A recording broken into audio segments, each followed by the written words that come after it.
She's locked up. They won't let her out. She's locked up. Ooh, fam, welcome back to my channel. It is getting thick out here in these sister streets. Our girl's still in there, and it looks like her man is about to be in there too. Let's get it. Okay, now we have our girl Karen at the doctor's office, and I'm really surprised that from the jump, she was honest with our man Aaron.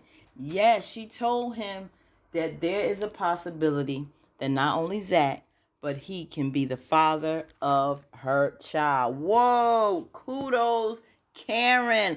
Put her big girl drawers on and set it straight. Yes, and of course, our man was happy about that.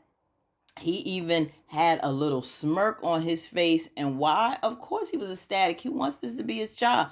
I don't know, for someone who's only been involved for a short period of time, why he would want to have a child by this woman when she's clearly not that interested in him, but he does. She didn't like the smirk, and he basically said, he's looking forward to being her baby daddy, and that he would be a better daddy than Zack. She wasn't liking that. Like, what make you think so? Everyone want to hold a brother past, behind him, but what kind of daddy are you to the ones you already have, Aaron? Yeah, let's not forget, you had children with your wife who shot herself in front of Karen. Very traumatizing situation. Haven't heard any more about your children with them. I think they with your in-laws, but still, slow your roll, bruh.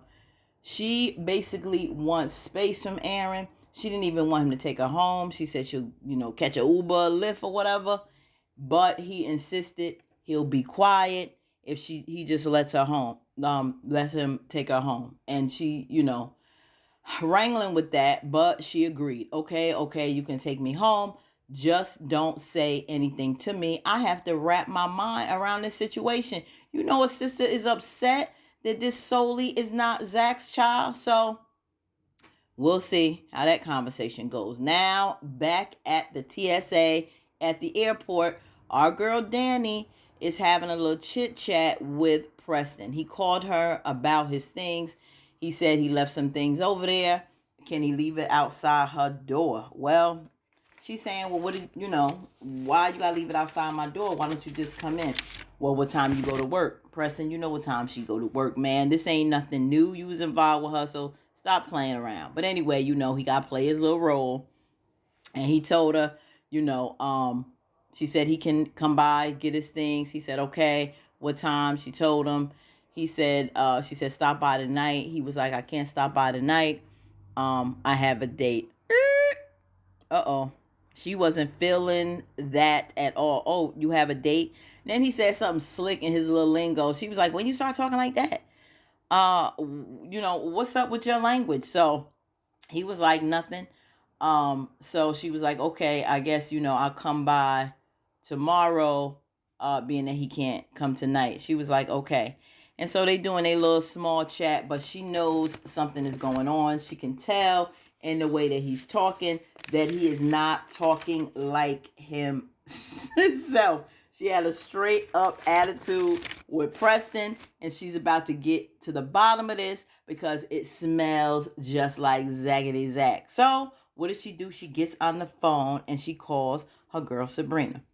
Well, you done breaking all kind of rules to be finding out this man's his address off his bank information. And Sabrina, you dead wrong. I do not care what Dani threatened you with. Bringing up old stuff from the past that she kept from your mama and all this stuff. She even went as far as to ask for Maurice. She said, Maurice not going to tell you nothing either. I can't tell you this information, Dani. But yes, she crashes and she goes and tells, had a few threats. And of course, Sabrina, in Sabrina fashion, caved in to her girl and gave the man's address. I'm like, Sabrina, here we go with something that don't make sense. That's confidential information. She shouldn't give it to her. But of course, they're all friends. She knows that, Zack not going to say nothing. He probably would be a little agitated. But the man lived with her once. Him and Dani are really cool. They all friends. You know, she was like, don't get me in trouble, Danny, whatever. Don't think about that now about getting in trouble. You gave personal information out, but it is what it is. So she happy she got it, and she gonna go and see her boy because she got to get to the bottom of what is going on with Preston. Now here we go down at the precinct, and Andi is going to see our girl. Yes. I really don't like seeing her in this place, but it is what it is. She did wrong, so she paying the price for it. So now she's holding, and she knows, this is crazy. She knows the fact that Zack been blowing up her phone. I'm like, here goes something, Tyler, that's not making sense again. But that's neither here nor there. You wouldn't even have your phone in jail to know who's calling you.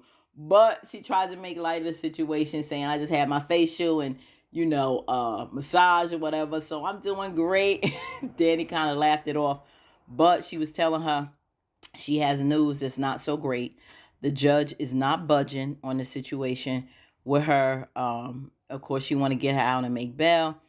She's pissed off and said, I should have killed that man. And Andi, like, don't say that. She was like, we got the attorney privilege, client privilege, confidentiality. She said, no, that doesn't work in this case. So Fatima told Andi that, did you call Zack?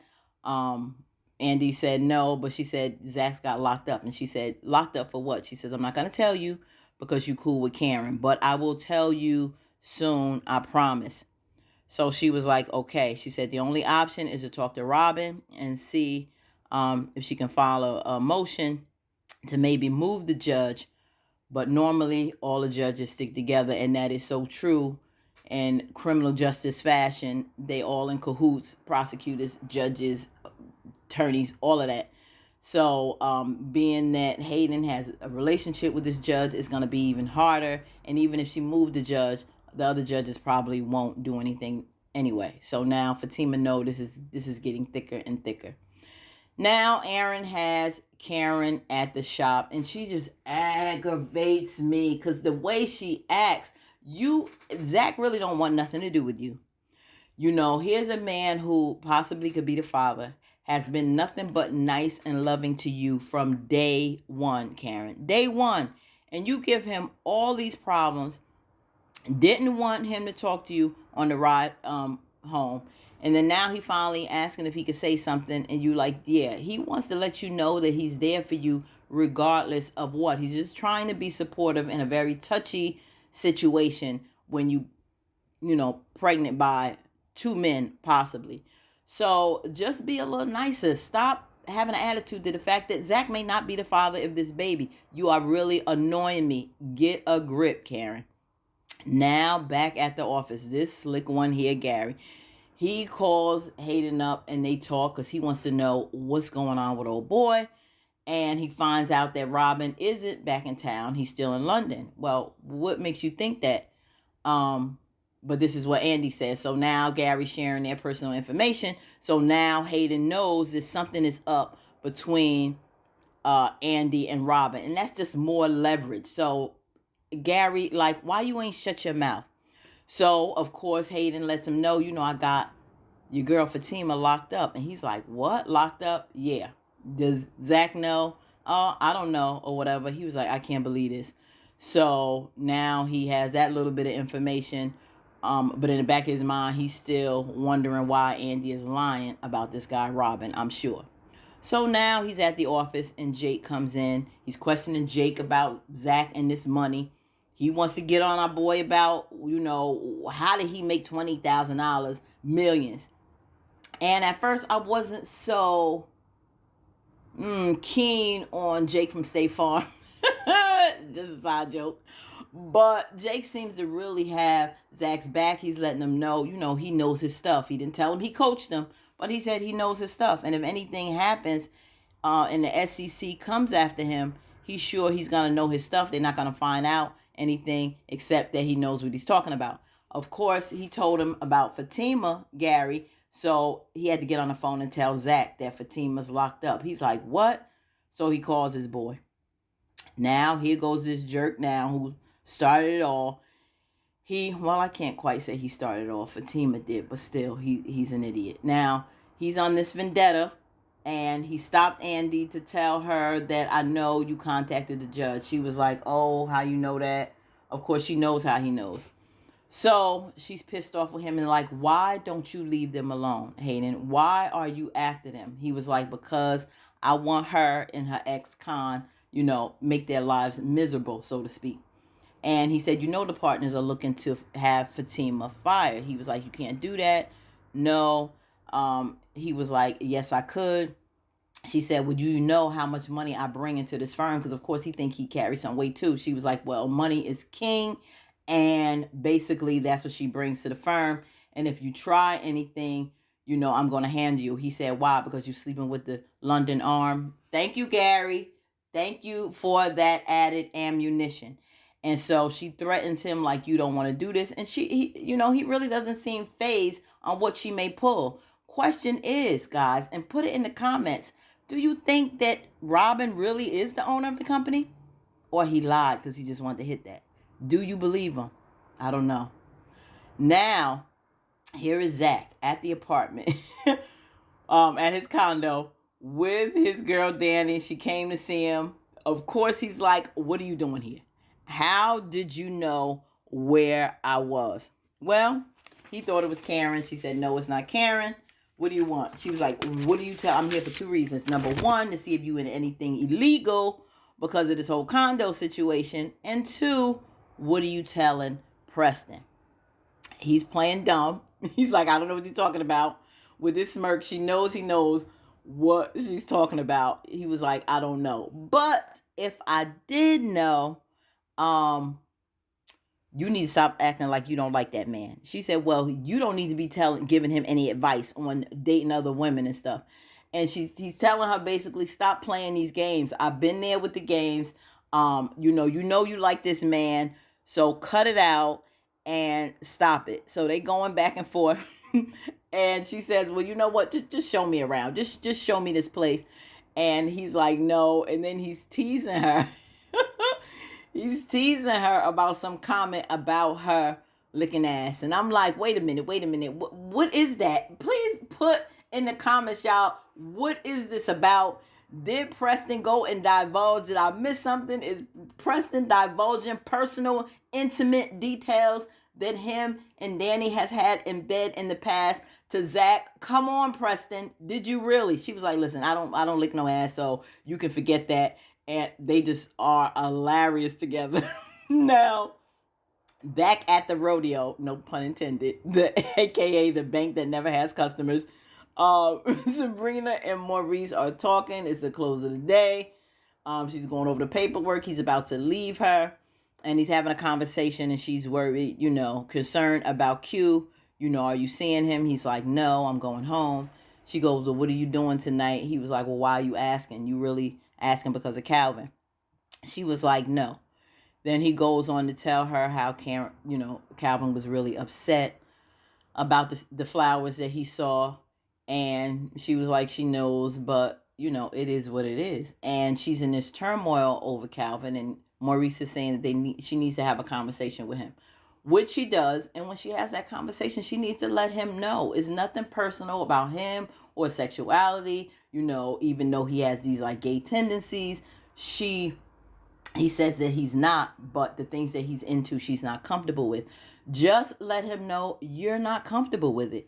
Plain and simple. You're not comfortable about what's going on.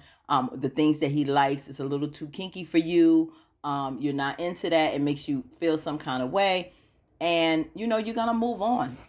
Maybe they're just not good for each other. But put it in a way, break it down gently because he's hurt and he really cares for her. And she really cares for him. So I don't know how that's going to work out between the two of them. But something needs to be settled so they won't have all of these, interactions when they see one another and just have a serious conversation. So he was about to leave, but she wasn't sure that Q wasn't going to come back. So he said he'd stick around because that fool just might come back to the bank. He ain't too sure on trusting that. Now, Dani and Zack come back from their little house tour. And she's really proud of Zack. They have their little tender moment where she says, this is really nice. And she is proud the fact that, he has this place and he's doing well. So she tells him before she leaves, there's one thing that she wanted to talk about, and that was Karen. She's pregnant with your child, and do you love her? She knows the history with them. He was like, I'll always love her, but I'm happy, and he has his feelings is not going to change how he feels about Fatima. And that's something that Dani told Karen. She knows that Zack is different and he's in love with Fatima, but because she's pregnant, and she's her friend, she really wants to find out, is this it? You're about to have a baby. She really feels it is Zack's, even though he told her it may not be, but she was like, that baby's yours. But Fatima, he said, she makes him stronger and better, and how she basically needs to get it together with Preston. And she was like, listen, you need to tell your boy that he need to listen to some Malcolm X interviews. I was like, go girl, or read a James Baldwin book, because I can understand that dynamic. And a lot of people gave Dani flack on social media over that. This is the best man she ever had, and she shouldn't have messed up with him. But there's a lot of dynamics to being in an interracial couple. And there's things you need to understand you cannot say or you cannot do to a black woman, and understand us. Get into the depths of this whole relationship between black and white, if you really want to be in a relationship with me, because there were things and boundaries crossed and things after a while that she did not feel comfortable with. And I totally understand that. And I'm not going against Dani for that, because just because, you feel he's a good man, whether he's white, black, or whatever, there's certain lines you don't cross. But especially because he's white, that white privilege into crossing those boundaries, I take offense to that. Even if he doesn't get it, he needs to understand that. So, yeah, she tried to straighten Zack out on that. Now, back at Maurice's house. Now, you know what? Not only does Q need to leave, Calvin needs to leave. I want to know how you feel on this, with this situation with Calvin and constantly letting this man in. Calvin, I let you into my house, gave you a break. You needed a place to stay, but this was my place, and this man held me up at gunpoint, tried to rob a bank that I work at, and you constantly keep letting him in my house. Now you got him, cooking my good steak, as Maurice said. This man is cooking my food. He's eating dinner like, he's a welcoming guest. Calvin is disrespecting now Maurice's boundaries and how he feels about his apartment. Yes, it's theirs because they sharing, but I don't even know if Calvin's on the lease. It's probably just Maurice and he's just looking out. So even if you give me your money, you can leave, especially if your name not on this lease. But he feels sorry for Q because he heard a story, his sob story about his childhood, which it could be true. I don't know with Q yet. I don't know. This may be something that he's opening up for, but Maurice was really upset. He was like, I don't give a damn what you're talking about. I don't care what his story or what he told you. Calvin insists that he listens, but Maurice is like, whatever. He's trying to be strong and get away from this, but he said he cooked. Then he told him about his favorite pork chop dinner, whatever he made. So, of course, that kind of softened Maurice up. But Calvin's still pushing the issue.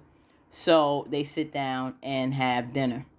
Bottom line, it's a total line cross and total disrespect. Calvin should not have went there. Should not. I don't care what he went through. Number one, it doesn't even make sense that he's at the house of the victim that caused him to be locked up, like I said last week. And now you expect this man to stay with him, even if he listened to him. This is not somebody that I have an interest in or should have an interest or relationship in because of what has transpired in the history. It wasn't a good history.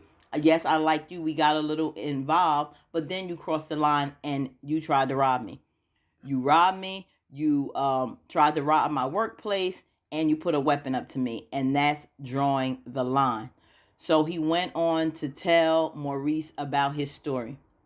Told him about his story in his childhood, about when he was 3 years old and his mother's boyfriend molested him. And he knew it was wrong. And he went to his mom and his mom didn't believe him. And I feel bad if that's the case. But at the same time, I'm sorry. you have to leave. This is something that can't happen. Now, the Pierre de Resistance. The ending of all endings. Zack gonna come to find his woman. Of course. She ain't answer me. That's not her. He goes to the job. Receptionist tells him Fatima's not there. So, okay. Andi there. Andi, whatever Andi last name is. So, Andi hears. Andi comes out. Now, this is why somebody should have said something to Zack, whether Fatima or Andi, ahead of time, so this man wouldn't be triggered. You know, hearing from Fatima, let her know the situation, calming her down, to let him really think about destroying our relationship and destroying your future if you did something crazy. Maybe it wouldn't have been this crazy reaction at the end, but it happened. So they're talking. Andi, I guess, was going to bring her to his office to talk, but this douchebag comes up and with this smirk on his face, because he was waiting for the moment. Waiting for this moment to see Zack, to let her know, oh, your woman locked up. Yeah, Fatima's gone. She's in jail. Now, number one, Fatima don't tell him. I'm sure he agitated about that. Andi knows and Andi didn't tell. So that's going through his head. Now it seems like, okay, my girl didn't tell me. Okay, Andi, I thought we were better than that. She's betraying me. Like, what is the deal? Like, what is going on here? And yes, he is pissed because now he gonna come and say something slick. I mean, call her a B, call her something out of her name. And, you know, woo, Zack is heated, trying to hold everything he has in him. And think about it as a man.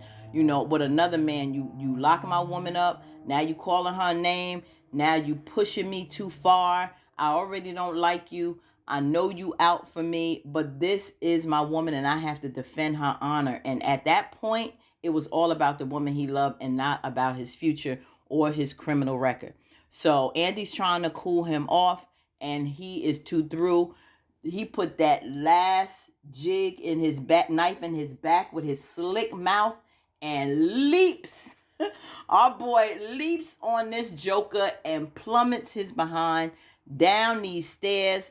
Oh my God, my heart went pounding because all I could think about is Zack's third strike. Oh God, what is going to happen? You guys, is it over for Zack? What's going to happen with Fatima? You know, what's going to go down when between Andi and Gary, knowing that Robin's not around? It's going to get crazy. Let's pray for our brother. Can't wait for next week.